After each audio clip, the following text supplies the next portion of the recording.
सबसे पहले आप सभी को विजयदशमी की हार्दिक शुभकामनाएं। पूरा देश त्योहारों के रंग में रंगा है। आज पूरे देश में दशहरा यानी विजयदशमी की धूम है। देश भर में रावण दहन की तैयारियां चल रही हैं। दिल्ली के लाल किला मैदान में होने वाले रावण दहन को लेकर क्या तैयारियां हैं, इसका जायजा लिया हमारे सहयोगी अमित गौतम ने। आज विजयदशमी और मैं इस वक्त लाल किले के मैदान पर मौजूद हूं। आप मेरे पीछे देख सकते हैं, यहां पर ही दशहरा मनाया जाएगा और इसको जलाने के लिए दिल्ली के मुख्यमंत्री अरविंद केजरीवाल इसको जलाएंगे। हालांकि ये तीसरी बार दिल्ली के मुख्यमंत्री यहां पर आएंगे और इस दशहरा को जलाएंगे, लेकिन इस बार दशहरा बाकियों की तरह अलग है। दरअसल आपको बता दें कि दिल्ली सरकार ने 15 नवंबर तक त्यौहार मनाने के लिए ढील दे दी गई थी, लेकिन वो ढील कुछ नियम शर्तों के साथ दी गई थी। दशहरा की बात करें तो दशहरा पर दिल्ली सरकार का निर्देश था कि यहाँ पर कुछ जगहों पर वर्चुअली देखा जाएगा, लोग एलसीडी लगाएंगे, वहां पर दशहरा देखेंगे और कुछ जगह पर पुतले तो होंगे लेकिन उसमें आतिशबाजी नहीं होंगी। यहाँ पर काफी प्रदूषण को देखते हुए और कोरोना की गाइडलाइन को देखते हुए यहाँ पर लोग इकट्ठे ना हो, इसलिए एलसीडी टीवी का भी इंतजाम किया है। मैं कैमरामैन से गुजारिश करूंगा कि वो इस तरफ दिखाएं। देखिए, रामलीला ये मैदान है, लवकुश रामलीला कमेटी जो है लाल किला के मैदान के पीछे, यहाँ पर एलसीडी लगाई गई है। यहाँ पर वर्चुअली लोग टीवी घर पर बैठकर भी दशहरा के त्योहारों का लुत्फ उठा सकते हैं, आनंद उठा सकते हैं, देख सकते हैं। और ये देखिए, ये पीछे जो दशहरा दिख रहा है, पुतला प्रॉपर बनाया गया है, लेकिन यहाँ पर आतिशबाजी, इसके अंदर पटाखे नहीं लगे हैं। प्रदूषण को देखते हुए डीडीएमए ने प्रॉपर तरीके से दिशा निर्देश दिए थे। और दूसरी बात सबसे यह है कि पिछली बार जो दशहरा में रावण, मेघनाथ और कुंभकर्ण के पुतले जो होते थे वो 100 से 110 फीट के होते थे, लेकिन इस बार ये 30 फुट के पुतले गए हैं, यानी कि उनका कद काफी छोटा कर दिया गया है। त्योहार के इस मौके पर देश के बाकी जगहों की भी आपको तस्वीरें दिखाते हैं। पश्चिम बंगाल में दुर्गा पूजा और महाराष्ट्र से विजयदशमी की तस्वीरें दिखा रहे हैं। पश्चिम बंगाल के वीर भूमि में ये सिंदूर खेला की तस्वीरें हैं। वहीं पुणे के महालक्ष्मी मंदिर में सोने की साड़ी पहनाकर विजयदशमी को खास अंदाज में मनाया जा रहा है।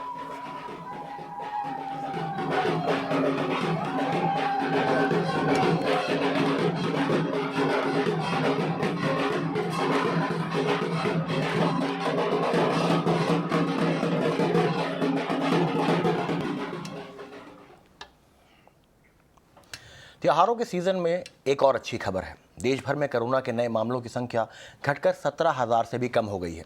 पिछले 116 दिनों में ये सबसे कम मामले हैं। इसके साथ ही देश में कोरोना के कुल मामलों की संख्या 3.4 करोड़ के पार पहुंच चुकी है। स्वास्थ्य मंत्रालय की ओर से जारी आंकड़ों के मुताबिक अब तक कुल 4.5 लाख लोगों की मौत हुई है। नए मामलों की संख्या लगातार घट रही है। पिछले 21 दिनों में 30,000 से भी कम मामले आ रहे हैं। नए मामले कम होने के साथ ही पॉजिटिविटी रेट भी घटकर 1.5% से नीचे आ चुकी है। देश भर में अब तक कुल 97.14 करोड़ कोविड वैक्सीन डोज लगाए जा चुके हैं। पावर प्लांट्स को होने वाली कोयले की सप्लाई में अब सुधार होता दिख रहा है। दरअसल कोयला मंत्रालय ने कोयला पावर सप्लाई में पावर सेक्टर को प्राथमिकता देने के निर्देश दिए थे। कोयला की सप्लाई में कितना सुधार आया है, जानकारी के लिए साथ जुड़ रहे हैं प्रकाश प्रियदर्शी।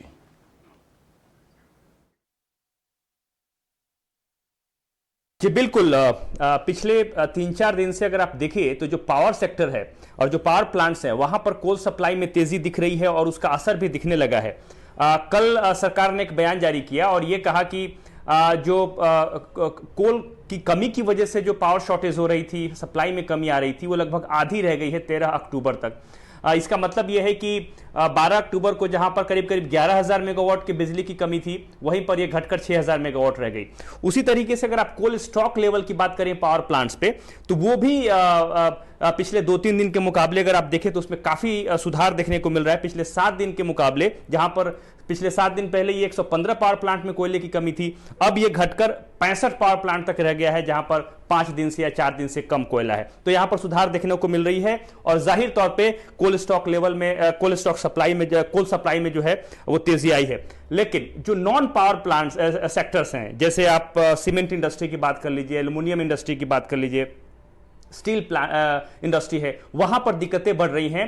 क्योंकि कुछ दिन पहले, जैसा कि हमें सोर्स बता रहे हैं कि कोल मिनिस्ट्री ने कोल इंडिया को कहा था कि कोल जो नॉन पावर सेक्टर्स है वहां पर थोड़ा रेगुलेशन करने की जरूरत है। वो इसलिए क्योंकि इस वक्त जो है कंज्यूमर्स को सफिशिएंट सप्लाई किया जाए पावर का, और इसलिए पावर प्लांट्स को कोयले की ज्यादा जरूरत है, तो उसका असर दिखा है।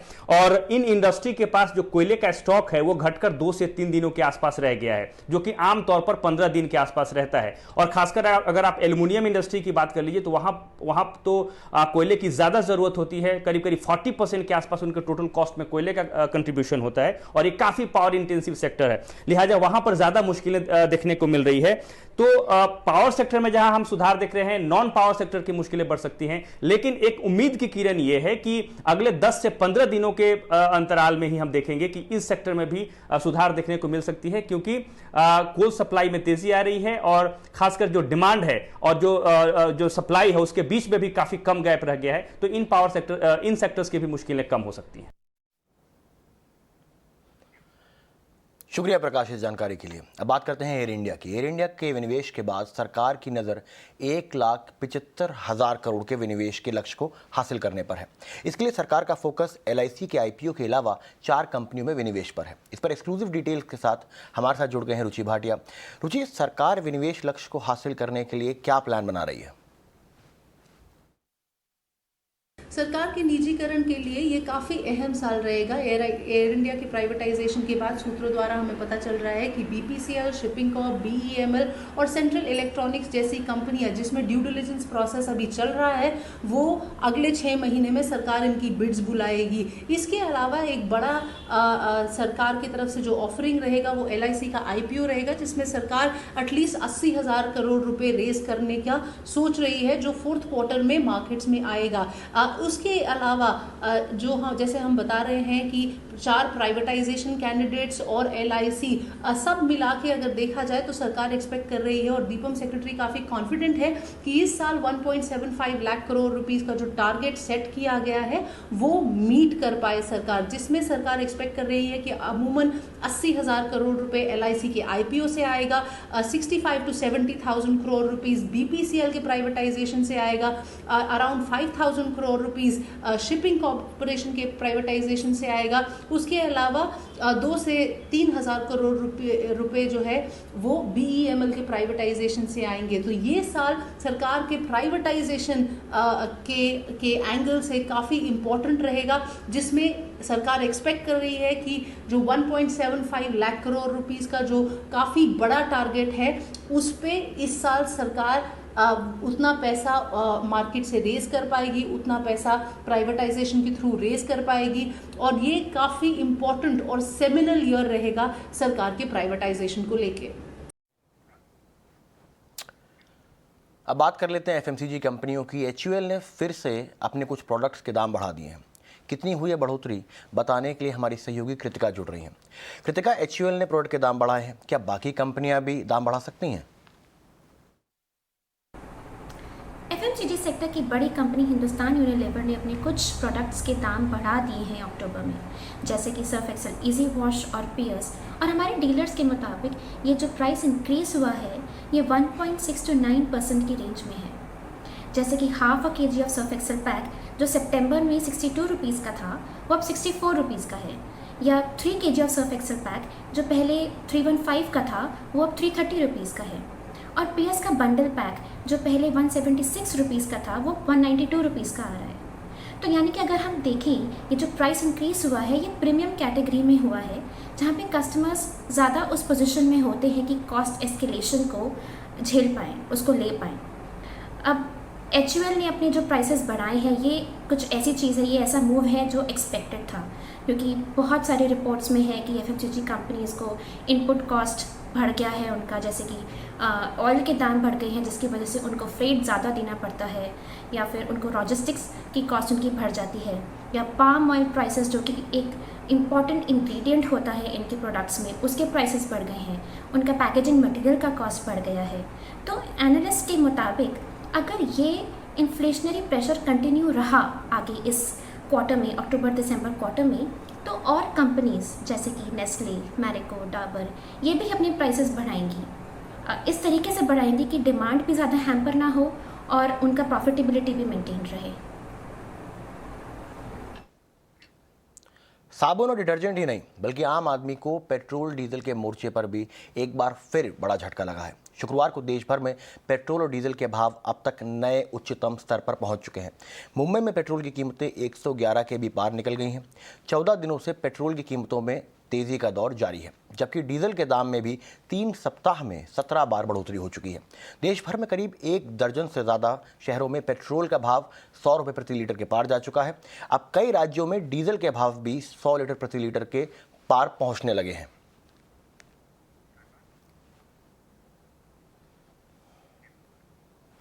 त्योहारों के सीजन में लोगों को खाने के तेलों की महंगाई से राहत मिल सकती है। सरकार ने इंपोर्ट ड्यूटी में कटौती कर दी है। इस खबर पर हमारे संवाददाता समीर दीक्षित हमारे साथ जुड़ गए हैं। समीर, बताइए क्या है खबर? जी बिल्कुल, त्योहारों से पहले सरकार की कोशिश ये है कि खाद्य तेल की जो कीमत है वो बाजार में कम हो, लोगों को इसका राहत मिले। और जो पिछले 1 साल से लगातार ट्रेंड चला रहा है कि खाद्य तेल की कीमतें काफी ऊपर हैं, तो लोगों को उससे कुछ हद तक राहत मिले। इसी के चलते जो food and public distribution department है उसने 8 बड़े राज्यों को, ये वो राज्य हैं जो सबसे ज्यादा ऑयल प्रोड्यूस करते हैं, उन राज्यों को चिट्ठी लिखी है और इस बात की सिफारिश करी है कि जो आयात शुल्क में कटौती करी है केंद्र सरकार ने, इसका फायदा वो लोगों तक पहुंचाए। तो ये जो बड़े राज्य हैं इसमें राजस्थान, मध्य प्रदेश, उत्तर प्रदेश, आंध्र प्रदेश, तमिलनाडु, इसके साथ ही गुजरात जैसे जो बड़े राज्य हैं, ऐसे 8 राज्यों को चिट्ठी लिख करके इस बात की सिफारिश की है कि आप आयात शुल्क में कटौती का फायदा लोगों तक पहुंचाया जाए।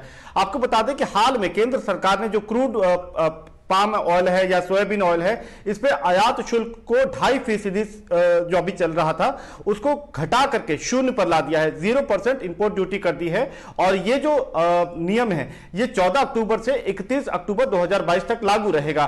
तो ये सरकार को लगता है कि इस कदम से लोगों को हर तेल की 1 लीटर तेल की कीमत में 15 से 20 रुपए का फायदा मिलेगा, इतना उसमें गिरावट दर्ज की जाएगी। लेकिन एक पेंच ये भी है कि ये कोई पहला कदम नहीं है केंद्र सरकार का जिसमें खाद्य तेल की कीमतों को कम करने के लिए प्रयास किया गया हो। इसके पहले भी सरकार ने कई कोशिशें की हैं अलग अलग रूप में, लेकिन उसका बहुत बड़ा फायदा लोगों को नहीं मिला है। ऐसे में त्योहारी सीजन में सरकार ये जरूर कह सकती है कि त्योहारी सीजन में लोगों को फायदा देने के लिए एक कदम और उठाया गया है, लोगों को और सहूलियत देने की कोशिश की गई है। लेकिन जमीनी स्तर पर इसका कितना फायदा लोगों को मिलेगा इसको देखने के लिए अभी थोड़ा वक्त लगेगा। फिलहाल सरकार ने राज्यों को चिट्ठी लिख करके आयात शुल्क में कटौती का फायदा लोगों तक पहुंचाने के लिए सिफारिश जरूर की है। जी शुक्रिया समीर। पीएम मोदी ने विजयादशमी के मौके पर देश को 7 नई डिफेंस कंपनियां समर्पित की। ये कंपनियां 47 ऑर्डिनेंस फैक्ट्रियों को मिलाकर बनाई गई हैं। इस मौके पर पीएम मोदी ने कहा कि नई कंपनियां जल्द ही ग्लोबल जगत में अपनी पहचान बनाएंगी। न्यू एज टेक्नोलॉजी को अपनाने की, लेकिन इस पर बहुत ध्यान नहीं दिया गया। समय के साथ भारत अपनी सामरिक जरूरतों के लिए विदेशों पर निर्भर होता गया। इस स्थिति में परिवर्तन लाने में ये नई 7 डिफेंस कंपनियां बहुत बड़ी भूमिका निभाएगी। साथियों, आत्मनिर्भर भारत अभियान के तहत देश का लक्ष्य भारत को अपने दम पर दुनिया की बड़ी सैन्य ताकत बनाने का है। भारत में आधुनिक सैन्य इंडस्ट्री के विकास का है। एचसीएल टेक के सितंबर तिमाही के नतीजे अनुमान से थोड़े कमजोर रहे, लेकिन नई डील्स को लेकर कंपनी का प्रदर्शन बेहतर रहा है। कंपनी की आय करीब 3% बढ़कर 20,655 करोड़ रही है। वहीं मुनाफा करीब 1.5% बढ़कर 3,265 करोड़ रहा है। कंपनी डॉलर आय 2.5% बढ़कर 269 करोड़ डॉलर रही है। कंपनी के मार्जिन 19.6% से घटकर 19% रहे हैं। कंपनी ने अपनी गाइडलाइंस को बरकरार रखते हुए चालू साल के लिए डबल डिजिट रेवेन्यू ग्रोथ का अनुमान जताया है।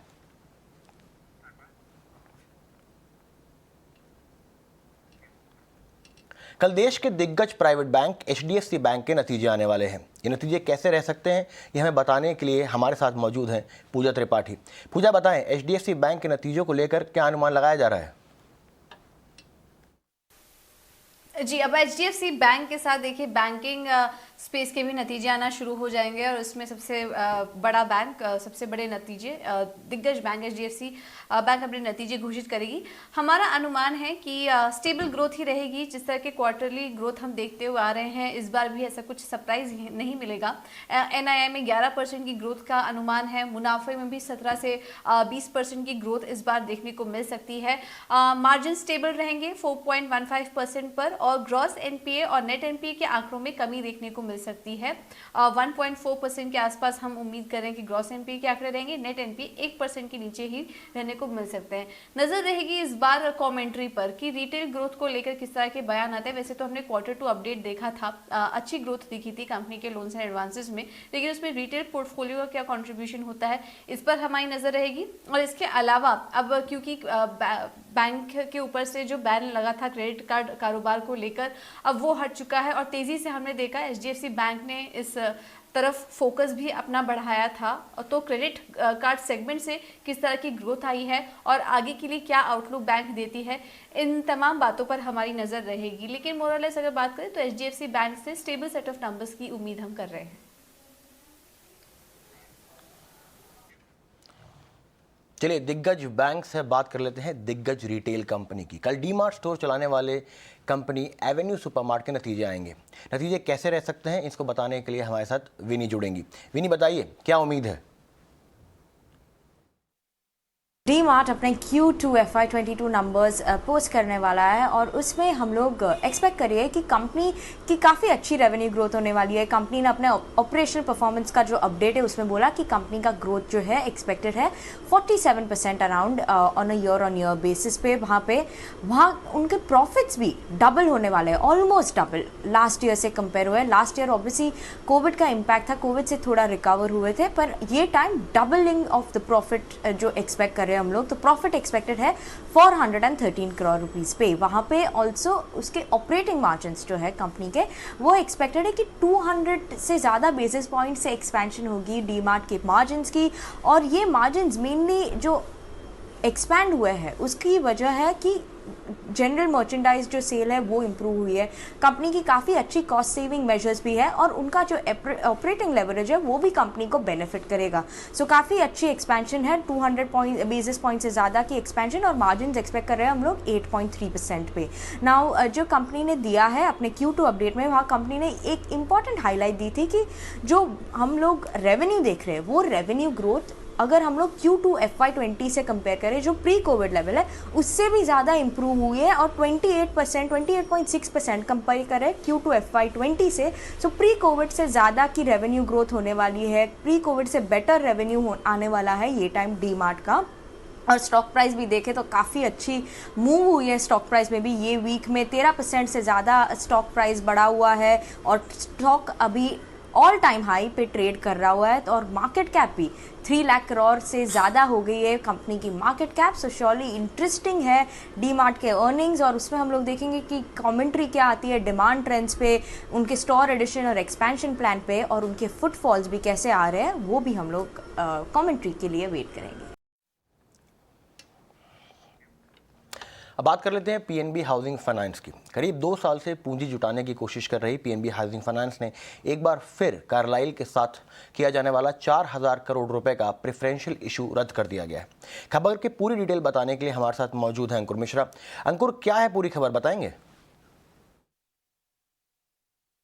PNB हाउसिंग फाइनेंस ने 4000 करोड़ रुपए का प्रेफरेंशियल इशू को वापस लेने का फैसला किया है और ये फैसला इसलिए किया है क्योंकि कंपनी मानती है कि जो जुडिशियल प्रोसीडिंग्स हैं वो अभी भी चल रही हैं और उसका आउटकम कब निकलेगा वो निश्चितता नहीं है। इसलिए कंपनी आगे बढ़ना चाहती है और नए प्लान्स पर फोकस करना चाहती है, बजाय जो प्रेफरेंशियल अलॉटमेंट का जो उसने अनाउंसमेंट किया था करीब 4 महीने पहले उसको जारी रखा जाए। आपको याद होगा PNB हाउसिंग फाइनेंस ने अनाउंस किया था मई के महीने में कि वो एक प्रेफरेंशियल अलॉटमेंट लाना चाहते हैं 4000 करोड़ रुपए का, जो कि इन्वेस्टर्स कार्लाइल ग्रुप द्वारा लीड किए गए उन इन्वेस्टर्स को ये शेयर्स अलॉट होने थे और उसके बाद एक ओपन ऑफर भी प्लान था। पर इस पर कई सवाल उठाए गए कि कंपनी ने प्रेफरेंशियल इशू क्यों लेके आए और वो राइट्स इशू क्यों नहीं लेके आए।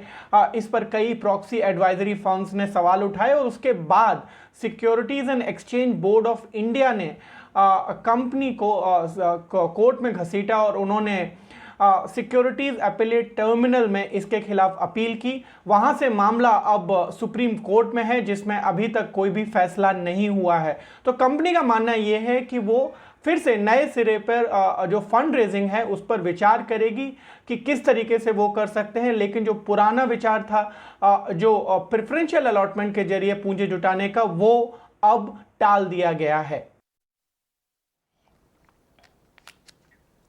शुक्रिया अंकुर। अब बात कर लेते हैं रियल एस्टेट मार्केट की और मुंबई के रियल एस्टेट मार्केट की।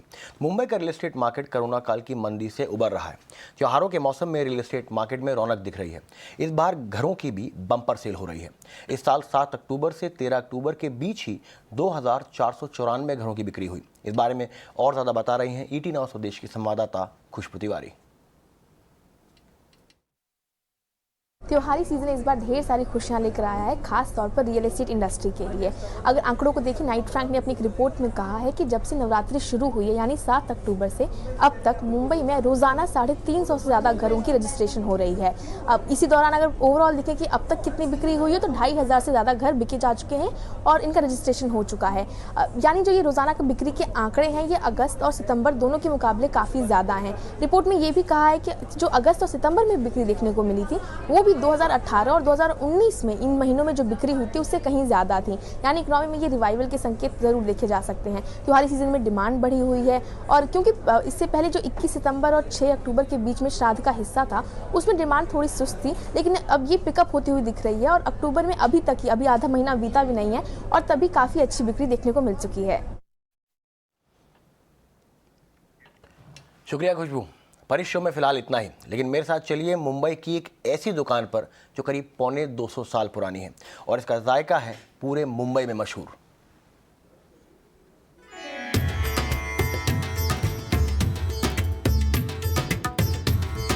आपको पता है मुंबई का सबसे पुराना रेस्टोरेंट आखिर कितना पुराना है?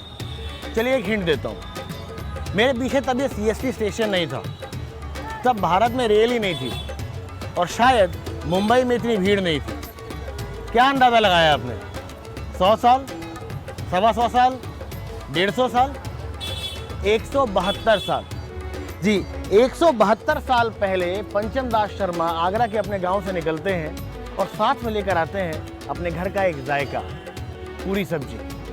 पंचम दास शर्मा को तब शायद ही पता होगा कि 6 पीढ़ियों बाद ये मुंबई का सबसे पुराना रेस्टोरेंट बनेगा।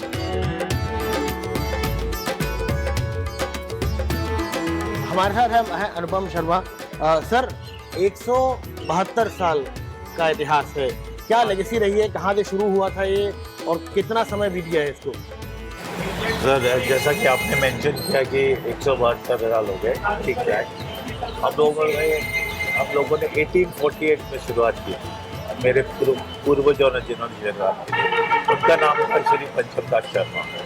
फिर इधर पीढ़ियाँ चलती आ रही है हमारी और आज हम मेरी as you mention 6th generation is running the show. सबसे मुश्किल जो काम होता है इस पूरी प्रोसेस में वो होता है उस खाने की और स्वाद की ऑथेंटिसिटी बनाए रखना। राइट। वो कितना बड़ा चैलेंज रहा है और कैसे आप लोगों ने किया है? देखिए, हम लोगों को जो सिखाते गए हैं कि क्या क्या यूज़ करना है और किस क्वांटिटी में यूज़ करना है। हमारी रेसिपी और बनाने का तरीका वही है जो आज से 170 साल पहले था। बनाने में कोई तब्दीली नहीं। हाँ, ऑफ कोर्स पहले जो रॉ मटेरियल मिलता था आज तो नहीं मिलता, लेकिन हाँ, हम कोशिश करते कि जैसा पहले जो टेस्ट आता था वही ऑथेंटिसिटी और जैसे पहले बनाया जाता था वो अब भी वही बनाने की कोशिश करते हैं। तो 160 साल में कई बड़े चेहरे यहाँ पे आए होंगे, कुछ मुझे दीवार पे भी दिख रहे हैं, पर किसने यहाँ पे आके खाना खाया है? खैर, हम लोगों ने भी यही सुना है कि हमारे देश के बापू महात्मा गांधी जी ने भी यहाँ की पूरी भाजी खाई हुई। I've been coming here for the past 30 years and the taste and the price are same. Narayan Murthy businessman, तो इन्फोसिस के चेयरमैन भी यहाँ के खाना खाया करते थे। तो real life heroes, political leaders, film stars और बिजनेसमैन का भी नाम इसमें जोड़े लीजिए। वैसे भी दलाल स्ट्रीट पास में ही है। तो हमें यहाँ आने से पहले ये इत्तला कर दिया गया था कि अगर आपको टेबल चाहिए और वेटिंग नहीं चाहिए तो दोपहर के खाने और रात के खाने के बीच में संध्या काल में आइए। लेकिन मुझे लगता है कि इस समय में भी अभी टेबल मिलना मुश्किल हो रहा है। यहाँ तो फुल है, नीचे ढूंढना पड़ेगा।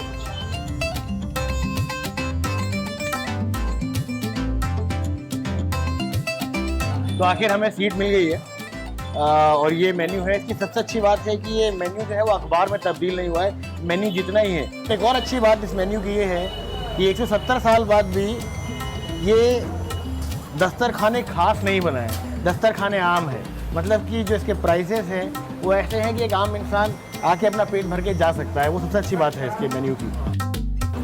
तो ये है मसाला पूरी और मसाला पूरी के साथ आलू की सब्जी। It's good.